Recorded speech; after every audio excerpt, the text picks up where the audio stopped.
ரஷ்யாவோட ராணுவ படையில ஒரு முக்கியமான அம்சம்னா S-400 வான் பாதுகாப்பு அமைப்பை சொல்லலாம்.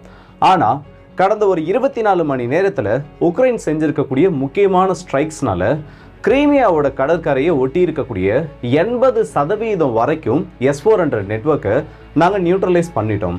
இப்படி பண்ணியிருக்கிறது மூலயமா இதுக்கப்புறம் ரஷ்யா ஒரு சீஸ்ஃபயருக்கு ஒத்துக்கல, இல்லை இதுக்கப்புறமும் உக்ரைன் மேலே பண்ணக்கூடிய அவங்களோட ஏரியல் அட்டாக்ஸை குறைக்கலனா கிரீமியாவை ஸ்தம்பிக்க வைக்கிற அளவுக்கு எங்களால் மிசைல் அண்ட் ட்ரோன் அட்டாக்கை பண்ண முடியும்னு உக்ரைன் ஒரு கிளைமை வச்சிருக்காங்க. ஸோ இதை பற்றின செய்திகளை தான் இந்த ஒரு பதிவில் பார்க்க போகிறோம். வாங்க வீடியோக்குள்ளே போயிடலாம். நான் உங்கள் ஆர்கே தம்புக்ஷன் டிபி ட்ரெண்டிங்ஸ்.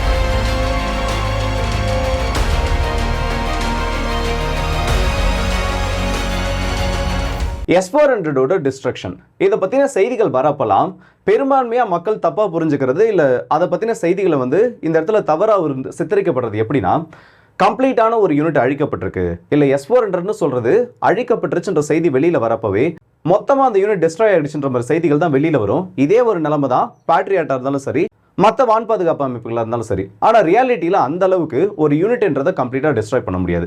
அதே மாதிரி ஒரு சம்பவத்தை தான் இப்போ உக்ரைனும் பண்ணியிருக்காங்க. ஸோ உக்ரைனோட ஒரு கிளைம், இந்த GURனு சொல்லுவாங்க, உக்ரைனோட ஸ்பெஷல் ஃபோர்ஸஸ் யூனிட், அவங்களோட உளவுத்துறைக்கு கீழே இருக்கக்கூடிய நேரடியான ஒரு யூனிட்.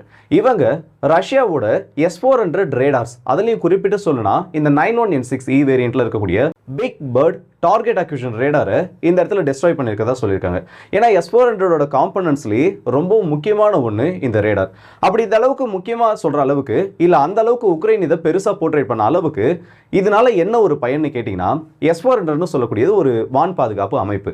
இதோட மேக்ஸிமம் டார்கெட் டிடெக்டிங் ரேஞ்ச், உள்ள வரக்கூடிய த்ரெட்ஸை அது கண்டுபிடிக்கக்கூடிய அந்த தொலைவு, இல்லை அதை ட்ராக் பண்ணக்கூடிய தொலைவுன்றது 600 கிலோமீட்டர்களுக்கு அதிகம். ஆனால் அப்படி இருந்தும் 400 கிலோமீட்டர்கள் தொலைவு வரைக்கும் இருக்கக்கூடிய டார்கெட்ஸை தான் இதனால டார்கெட் எங்கேஜ் பண்ண முடியும். அப்படின்னா 400 கிலோமீட்டர் தான் இதோட மேக்ஸிமம் ரேஞ்ச். அதுக்குள்ள மட்டும்தான் இதனால இன்டர்செப்டார் மிசைல்ஸை ஃபயர் பண்ணி உள்ள வரக்கூடிய டார்கெட்ஸை நியூட்ரலைஸ் பண்ண முடியும். இந்த இடத்துல எல்லாருக்கும் ஒரு டவுட் வந்திருக்கணும். என்னன்னா, 600 கிலோமீட்டர்ல ஒரு டார்கெட்டை நம்ம கண்டுபிடிக்கிறோம்னா அதை ஏன் அந்த 400 கிலோமீட்டருக்குள்ள மட்டும் டிஸ்ட்ராய் பண்ற மாதிரி அந்த லிமிடேஷன் ஆனது இருக்கு. 600 கிலோமீட்டர் வரைக்குமே. ஏன்னா இப்போ இந்த 40N6 மிசைல்ஸை பொறுத்த வரைக்கும் 400 கிலோமீட்டர்ன்றதை இன்னும் கொஞ்சம் அந்த மிசைலோட சைஸ் இன்க்ரீஸ் பண்ணுறது மூலியமா, அதோட வார் ஹெட் அண்ட் அதோட ஃபியூலை இன்க்ரீஸ் பண்ணுறது மூலியமா நம்மளால 600 கிலோமீட்டர் வரைக்கும் ரேஞ்ச் இருக்கக்கூடிய ஒரு இன்டர்செப்டாரை உருவாக்க முடியும்ல.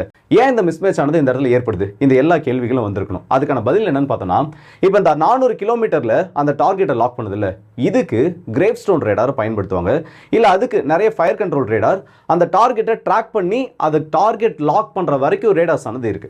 ஆனா இந்த பிக் பேர்ட் ரேடார்னு சொல்லக்கூடியது இதோட பிரைமரி ரேடார். இதோட முக்கியமான வேலையே எனி டைம் இது சர்வைலன்ஸ் பணிகளில் ஈடுபட்டிருக்கும்.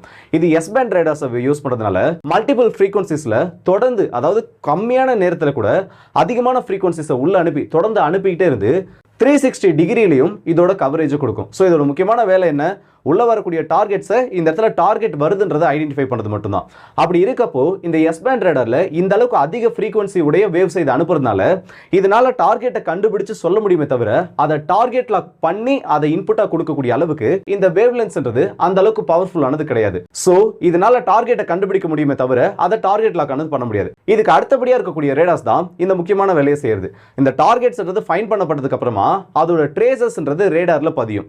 இந்த ட்ரேசஸை பயன்படுத்தி அது எந்த விதத்துல உள்ள வந்துட்டு இருக்கு, எந்த ஒரு ஆங்கிள் உள்ள வந்துட்டு இருக்கு, எவ்வளவு வேகத்துல உள்ள வந்துட்டு இருக்குன்றத இந்த பிக் பேர்ட் ரேடாரோட அதோட டார்கெட் கோஆர்டினேட்ஸ் கேதர் பண்ணி அதுக்கு அடுத்தபடியா இருக்கக்கூடிய இந்த ஃபயர் கண்ட்ரோல் ரேடாருக்கு அதோட டேட்டாஸை மாற்றும். இந்த ஃபயர் கண்ட்ரோல் ரேடார் என்ன பண்ணுனா, உள்ள வரக்கூடிய அந்த டார்கெட்டோட அந்த டைப்பை கண்டுபிடிக்கும். ஸோ 600 கிலோமீட்டர்லேயே இதுக்கு முன்னாடி ஸ்டெப்லேயே இதோட டார்கெட் என்ன சைஸ்ல வருது, இல்லை என்ன விதமான ஏவுகணை வருதுன்றது கண்டுபிடிச்சதுக்கு அப்புறமா இதுக்கு அடுத்தபடியா இருக்கக்கூடிய ரேடாருக்கு அதோட பாதி வேலைன்றது குறைஞ்சிரும். ஸோ இதுக்கு இருக்கக்கூடிய ஒரே ஒரு முக்கியமான வேலை என்னன்னா, அதை டார்கெட் லாக் பண்ணணும். இப்போ முன்னாடி இருக்கக்கூடிய பிக் பேர்ட் ரேடார்ல S-பேண்ட் ஃப்ரீக்வன்சி யூஸ் பண்ணிருக்கிறதுனால அதனால டார்கெட் லாக் பண்றது, இல்ல அந்த குறிப்பிட்ட ஒரு ஃப்ரீக்வன்சி வேவ்ஸா அனுப்புறதுனால டார்கெட் லாக் பண்ண முடியாது.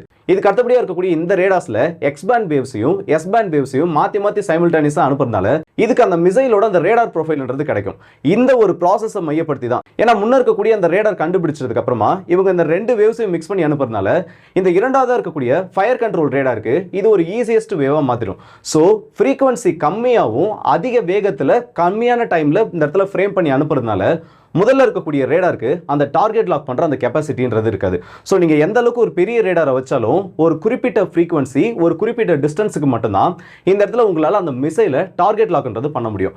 இப்போ புரியும்னு நினைக்கிறேன் உங்களுக்கு எதுக்கு இந்த பாலிஸ்டிக் மிசைல் டிஃபென்ஸ் சிஸ்டம்ல மோஸ்டா ஆன்போர்ட் ரேடார்ஸை பயன்படுத்துறாங்க. அது மட்டும் இல்லாமல் சேட்டலைட் கம்யூனிகேஷனை பயன்படுத்தி கிரவுண்ட் பேஸ்டு ரேடார்ஸ்ல இருந்து வரத ஜஸ்ட் ஒரு கன்ஃபர்மேஷனுக்காக மட்டும் இந்த இடத்துல இன்புட்டை வாங்கிட்டு எதுக்கு அந்த மிசைல்ஸ் எர்த்தோட அட்மாஸ்பியர்ல வச்சு இன்டர்செப்ட் பண்றப்பலாம் அந்த மிசைல்ஸ்க்கு ஆன்போர்ட் சீக்கர்ஸ்ல இருந்து அதோட ரேடார் இன்புட்டை வாங்குறாங்கன்றது புரிஞ்சிருக்கும்னு நினைக்கிறேன். ஸோ குறிப்பிட்ட இந்த ஒரு ரேடாரை உக்ரைன் அடிச்சிருக்கிறதுனால ரஷ்யாவுக்கு என்ன ஒரு பெரிய பாதிப்பு வந்துடும், இல்லை ரஷ்யாவுக்கு ஏற்பட போகிற இழப்புகள் என்னென்ன?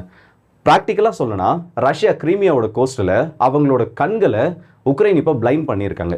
இந்த 80% ரேடார் நெட்வொர்க்ன்றதை உக்ரைன் அழிச்சிருப்பாங்களான்றது தெரியல. ஏன்னா இதுக்கு பின்னாடி நிறைய ப்ரொபகண்டாவும் சைக்காலஜிக்கல் வார்ஃபேர்ன்றது நடக்கும். ஆனால் அவங்களோட வீடியோ எவிடன்ஸ், அதுக்கு பின்னாடி வெளியிட்டிருக்கக்கூடிய அவங்களோட ஸ்டேட்மெண்ட்ஸ், விஷுவல் கன்ஃபர்மேஷன்ஸ் மூலமா கிடைச்சிருக்கக்கூடிய அந்த ஃபோட்டோகிராஃப்ஸ் எல்லாத்தையும் பார்க்குறப்போ குறைஞ்சபட்சம் 3-4 இந்த பிக் பேர்ட் ரேடார் மட்டுமே டார்கெட் அக்விசேஷன் ரேடார்ன்றது இந்த இடத்துல அழிக்கப்பட்டிருக்கலான்ற ஒரு செய்தி வெளியில் வந்திருக்கு. ஆல்மோஸ்ட் கன்ஃபார்ம் பண்ணப்பட்ட ஒன்று தான்.